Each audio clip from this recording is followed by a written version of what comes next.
Hello and welcome to another GED Express screencast with me, teacher Marco, here at Phuket PALS. Today we will do something different because we will try to answer some GED RLA exam questions. Um, I have prepared 25 questions, GED type questions. They're gonna be on possibly these kinds of questions are gonna be on uh, your test once you will take it, your GED RLA test. So let's begin. Now, the GED RLA part 1 and part 3 of the test are gonna be similar to this. It's either gonna be a multiple choice or a drag and drop question. So you will have some options or a drop down question where there will be a gap, and once you click on the gap, you will be provided with proper options. So it's a multiple choice kind of tests for part 1 and part 3, while your part 2 is going to be asking you to write an essay. But for today, we will focus on multiple choice questions. So on the GED test, you will be given a passage, usually around 400 to 700 word passage, and you will have to read it, and then you will be given questions related to the passage. May it be a reading question, reading comprehension question, or a grammar related question. Okay, and most of the questions today are focused on grammar because it would be time wise for me to do that rather than give you a reading question where you will have to read the whole passage. So let's start in question number 1. So am I advising you to read the passage? Yes, I highly advise you to read the passage before you go to the questions, just so you have a an idea or a gist on what sentences you are dealing with, and it might help you in case you will be given questions related to choice of words and tone. So let's start with the first one. So assuming, let me put that passage. You can pause on your player, on your YouTube player, and then you can read this passage. Okay, I assume that you're done, and let's proceed with question number 1. Let's try to check it out.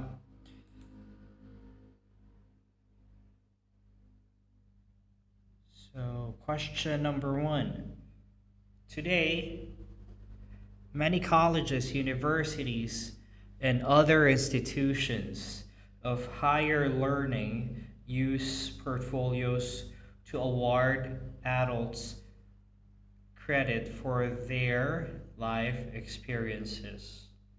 So what do you think is the answer here? The answer here is option 4. It's a spelling question.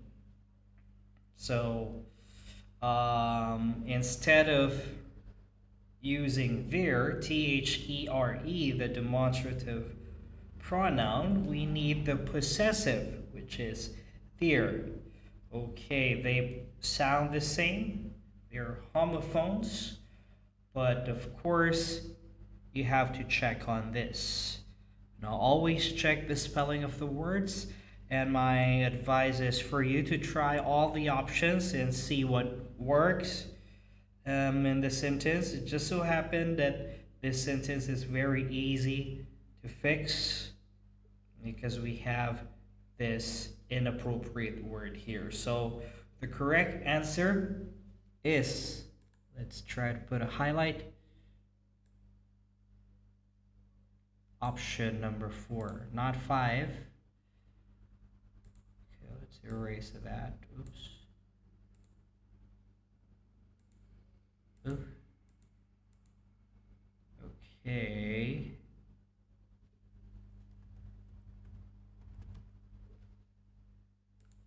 Yeah, here. Question number 4 is the correct answer. Okay, now let's go to question number 2. A portfolio is a collection of information describing knowledge or skills a person will acquire from a variety of sources. So what do you think is the answer there?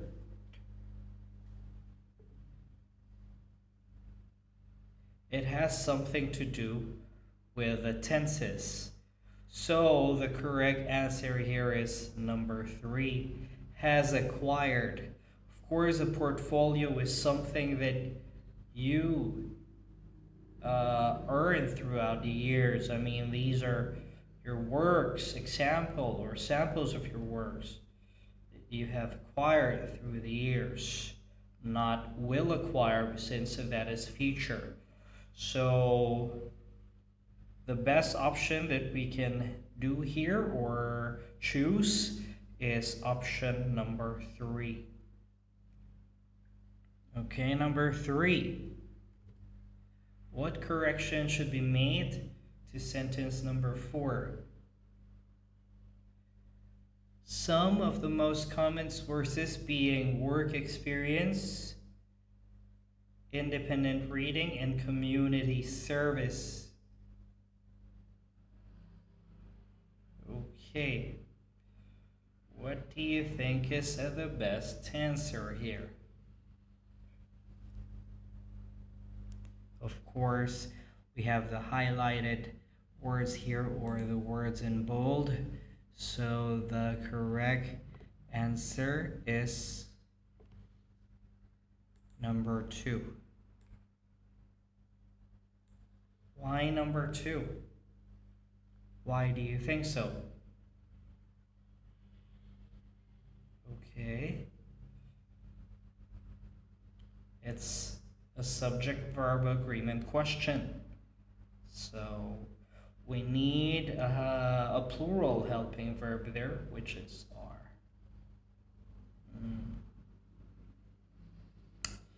Okay. Next, number 4. For example,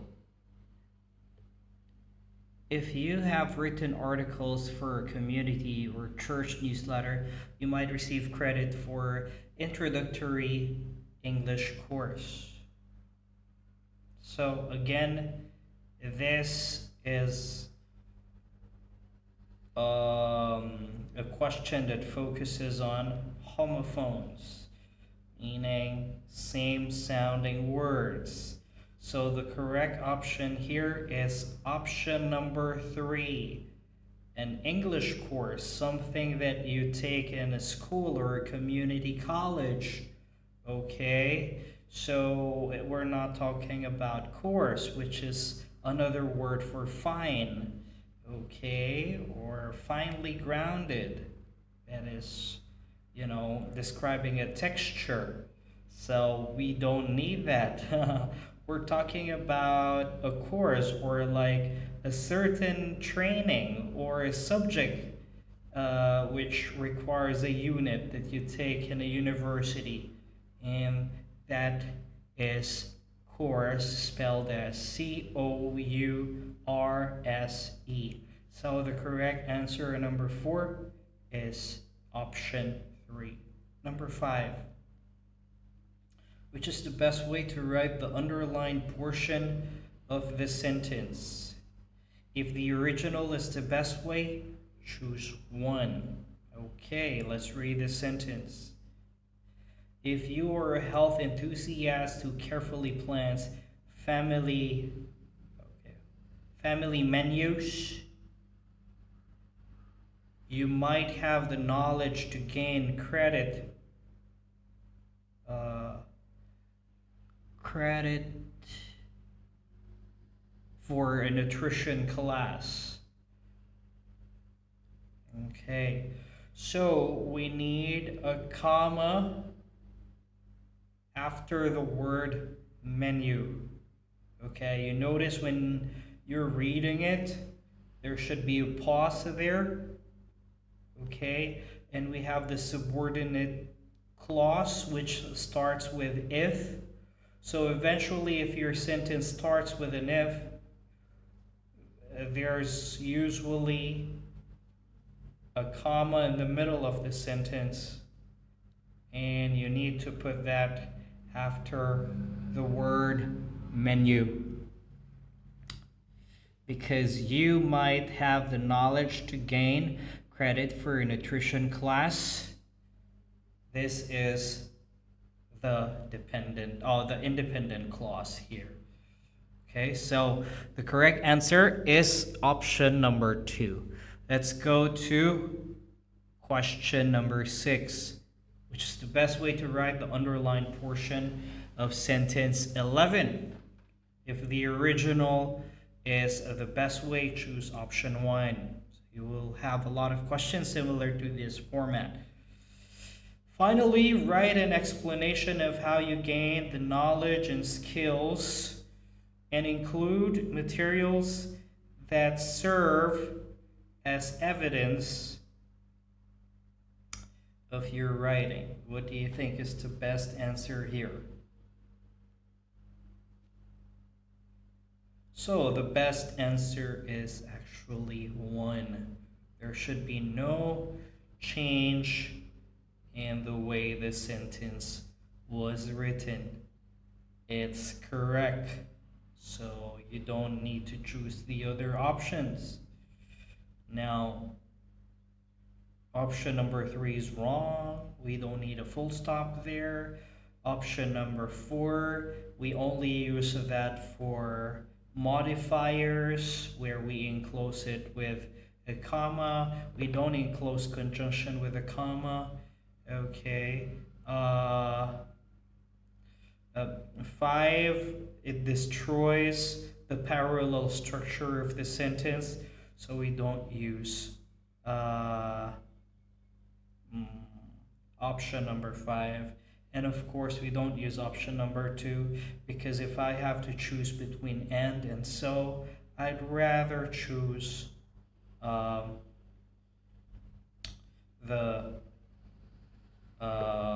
conjunction and. Okay, now let's go to question number 6, which requires you. Oh, we're done with 6. Okay, so let's go to question number 7 through 15. Let's try to zoom this out and I'll pause it just for you to read it real quick. Okay, if you can see that, you can pause your screen for a minute before we go to questions number 7 to 15.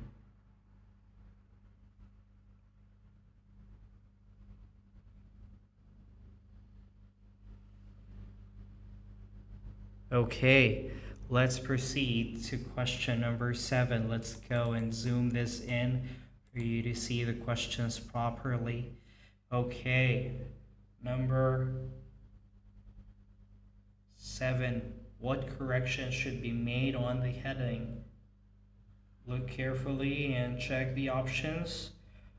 One thing that you can do is to try all the options, see if some of them work, and then after that you can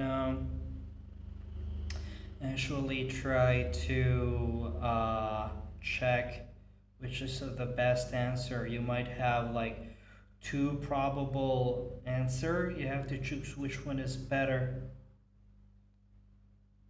Okay, now let's go and answer question number 7. So question number 7, the correct answer here is number 1. Of course, you're writing a heading here and you're writing an address.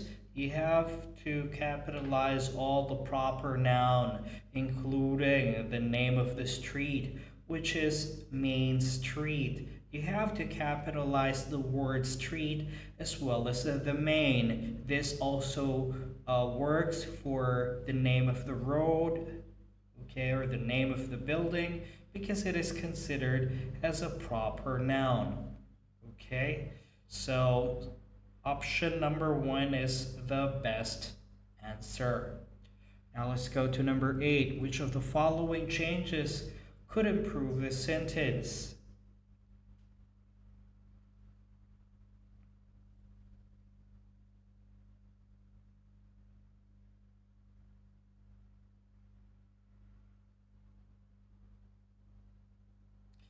Okay, so remember I gave you some time to read on the letter a while back, and that is an application letter. So among the choices, which one is the most polite? And which option gives the tone that you are applying for a job? So the most polite option there is option number 1. You cannot have this tone where you say, I want the job of travel agent advertised in Wichita Eagle. Of course, that is too prompt. And you don't want to have that tone when you are applying for that job. You want to sound or provide a softer tone to the one you're writing and assuming that is your employer, future employer, or a part of the human resources department. So the best option here is option number 1. I am interested in the travel agent position. So basically the tone here is not too prompt and not too cocky as well. I mean, that is the best option that we can have. So the correct answer here is number 1, option 1. Now let's go to number 9, which is the best way to write the underlined portion of sentences 2 and 3. If the original is the best way, choose option 1. As my enclosed resume indicates, I possess 11 years of extensive experience in the travel and tourism fields. So, what do you think is the best answer here? Of course, we don't need a full stop there. As my enclosed resume indicates, that is a subordinating clause. So we don't need a full stop there. We need a comma. So, which option has a comma? Option number 2, option number 3, and option number 4. Now check the tense. Which one has the best tense? Of course, it's option number 2. So the correct answer there is option number 2. Okay, now let's go to question number 10. Let's read the sentence to see what we can fix. As sole owner of a tourism-related business for the past 4 years, I oversee and advise 30 host homes and inns operating in the New England area. So, check the tense. I think it has something to do with the tenses here. So he is still an owner of the business.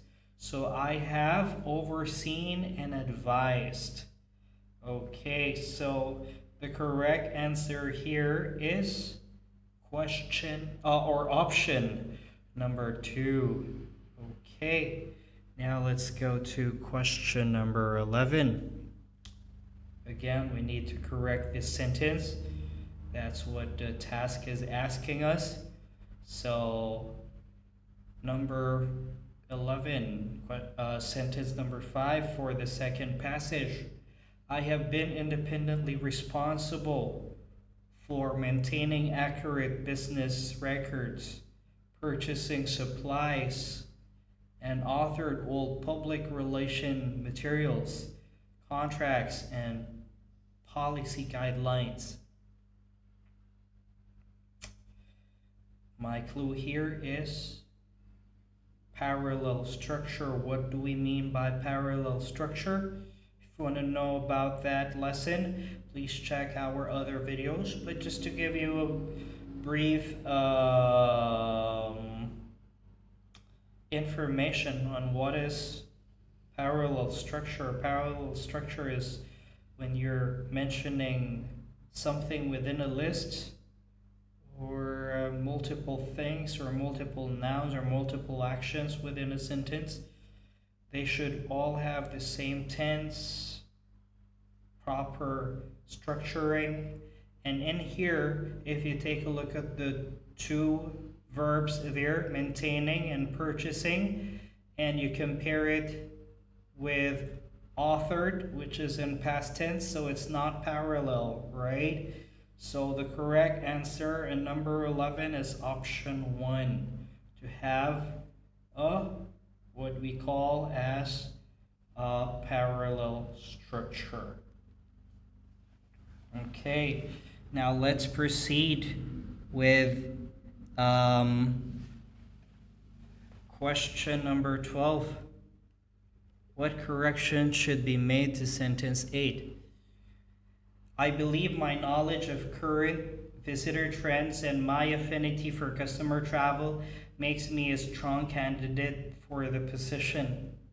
Take a look at subject-verb agreement. So subject-verb agreement, we have two subjects here.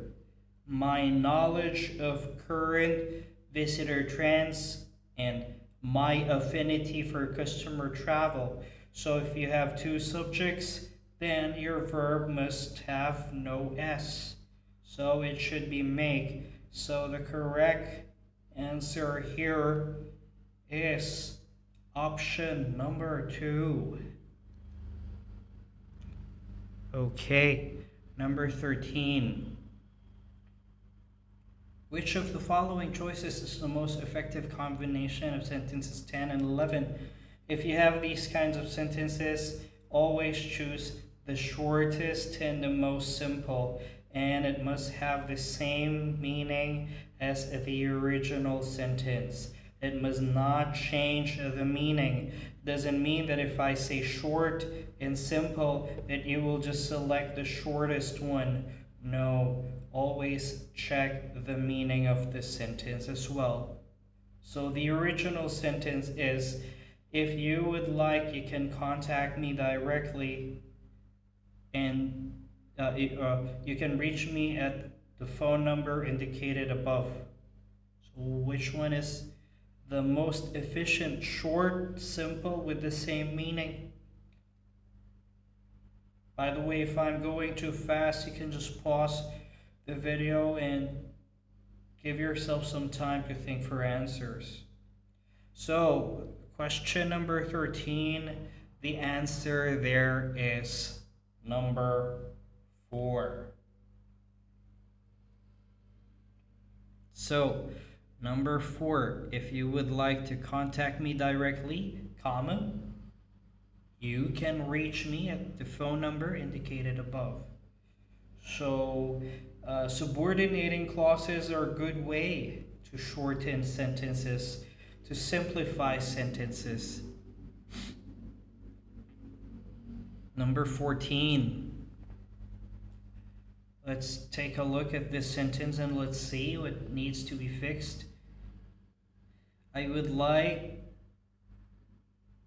to make myself available. I would be happy to make myself available for an interview at your convenience. This is redundancy. I would be happy to make, and you know, the tone is different. Like, why would you make yourself available for the interview? You're the one looking for a job. You should be available anytime, right? So the best option here is number five. If it's too wordy, go direct to the point. Eliminate unnecessary words. Okay? Just say your point right away. I am available. You have to be certain. You have to have that tone where you really like the job and you want to be interviewed. Okay, so best option there is option number five. Okay, let's go to question number 15. Which is the best way to write the underlined portion of sentence 4? If the original is best way, choose option 1. By taking candid shots, you can eliminate photographs by featuring forced smiles. Okay. The best way to write this is option number 5. Okay.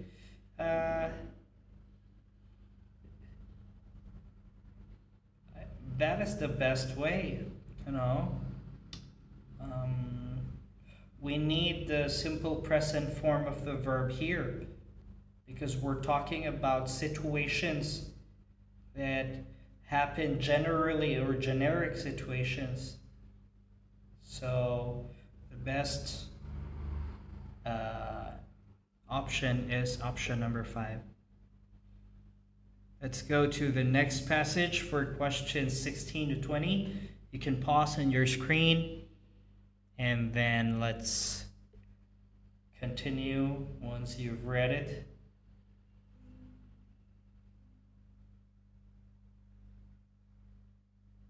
Okay, let's proceed with questions number 16 to 20. What correction should be made to sentence 5? These informal pictures also provides a more pleasing and accurate record for your photo album or book of memories. So again, it has something to do with subject-verb agreement. Our subject here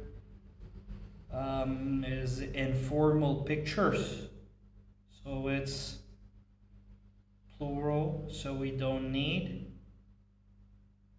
S for our verb, which is provides. So we remove S, we make it provide. Number 17.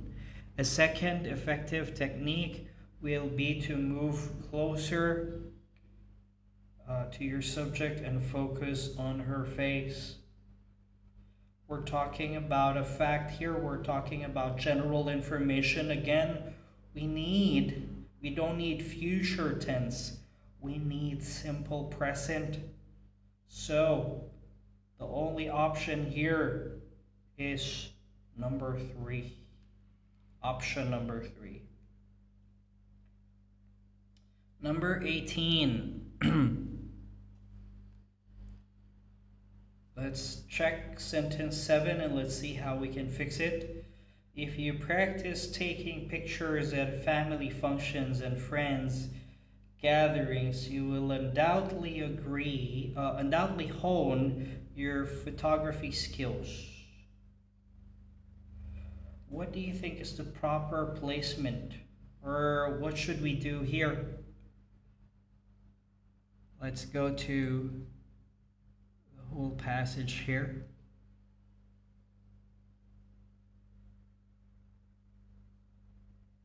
So, a second effective technique is to move closer to your subject.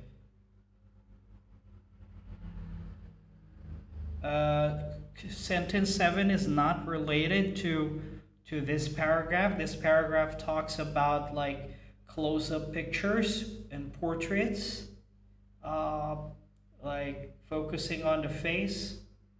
I think, you know, this is not related to this paragraph. So the best I think that we can do is to remove it because it's not really related.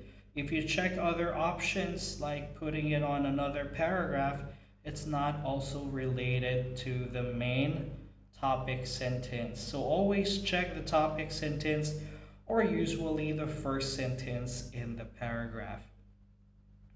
Always make sure that your supporting sentences should match or should be related to that one. Okay, question number 19. What correction should be made to sentence number 11? Finally, by holding the camera in a particular way, the clarity of your pictures will improve. So, what do you think?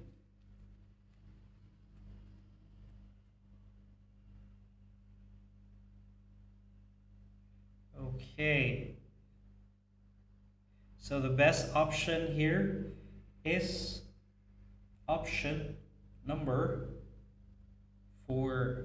Change sentence 11 by saying, finally, by holding the camera in a particular way, you can improve the clarity of your pictures. Of course, you are the one who will improve the clarity of your pictures. It's not the pictures will improve its clarity, right? So try to understand your modifiers. Make sure that your sentences make sense. It sounds good, but you know, if you try to reread it and try to understand it further, does it really have a sense, have that perfect sense? Okay, and question number 20. The key is keeping your elbows close to your body. Okay, so the best option for this sentence 14 is to put it next to sentence 11. Because how will you improve the clarity of your picture? This is what you will do. This is the support. So the correct answer is option 5.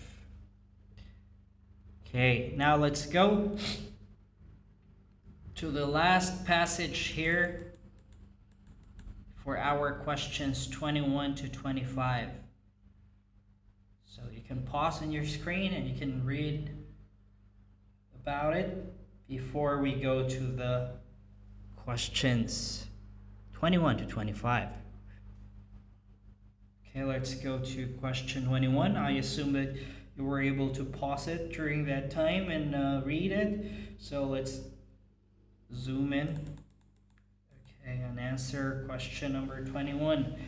Question number 21 here. Garage sales are an adventure in acquisitions and provide affordable, already tested goods. What do you think should be fixed here? So if you rewrite it, let's check the question.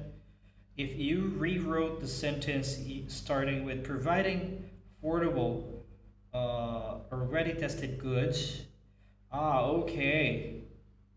So basically, if we paraphrase it and start it with the phrase providing affordable, already tested goods. So that is the modifier. What is the noun being modified by that phrase?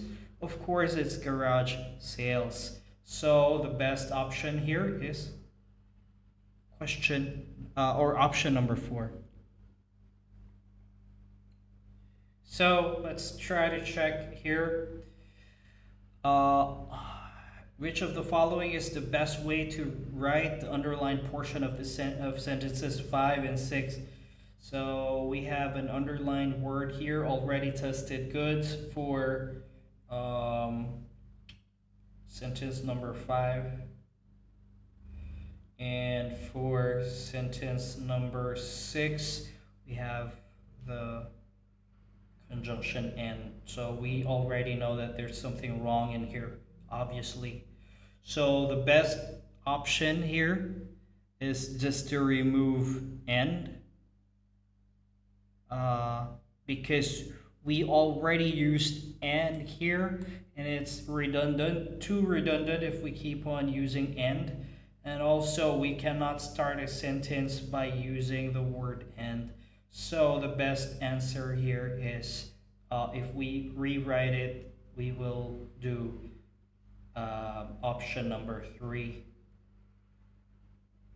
Okay, they are also. So they're okay. Remember that it's not good to start a sentence with an end. 23. If you rewrote sentence 11, starting with if the sale must go on, what words should come next? Okay, if the sale must go on. So 23, of course, we just copy that. And your supplies are limited. This is an easy question. So that's going to be option 1. And 24, what correction should be made to sentence 13? Are you intending to rid your home of unwanted items? Or are you selling all of your possessions in preparation for you to move in Vilcabamba? Of course, this is another homophone questions.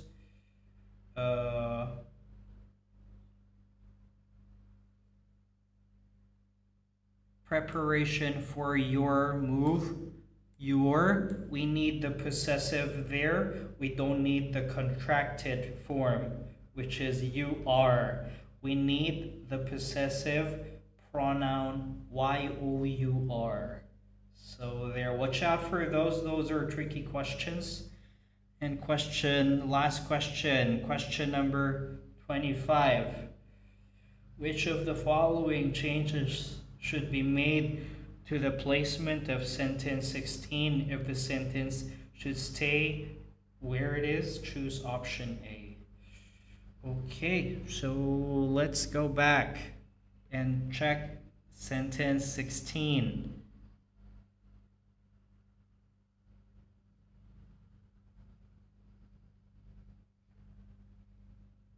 Okay.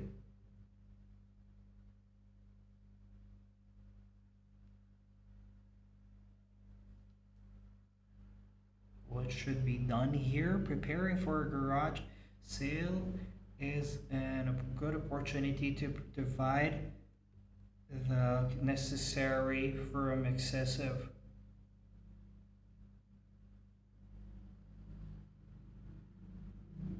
Okay, so the best option here is to put this sentence in the beginning of paragraph E, because this is actually a topic sentence.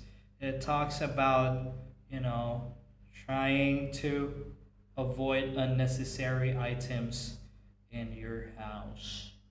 Okay?